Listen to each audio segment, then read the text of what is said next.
Are we about to lose our measles elimination status? By every measure, the answer looks like it's going to be yes. And we've already seen this happen in Canada, in the UK, and in other countries. So what does that mean and why does it matter? When a virus was eliminated from an area, that doesn't mean it wasn't present anywhere in the world. It just means that there was no more widespread transmission in that specific location. Cases could be imported in, but then they were able to be contained. We had been living with that measles elimination status in the US, but we're seeing that isn't the case anymore. If you look just at the charts from 2025 and already for 2026, we can see we're trending in the wrong direction. We have crazy amounts of measles happening in places like Texas, South Carolina.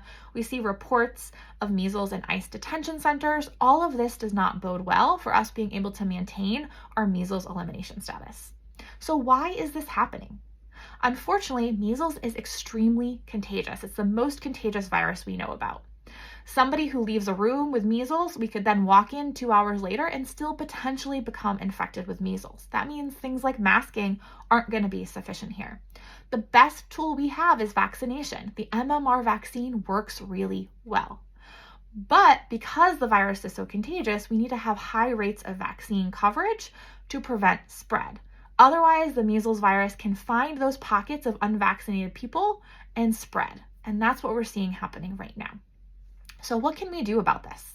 Well, you should make sure you're up to date on your MMR vaccine. And then if you have kids, you might have some questions. So if you have a kid who's over 6 months of age but is under 1, you can talk to your clinician about potentially giving them an extra dose early. They would still have to then go on and get 2 more doses, but that could give them early protection at a time when it could be really valuable. If you have a kid who's already gotten 1 dose of MMR, you could talk to your clinician about whether a second dose early would make sense, depending on your risk level, if you're traveling, and where you're located.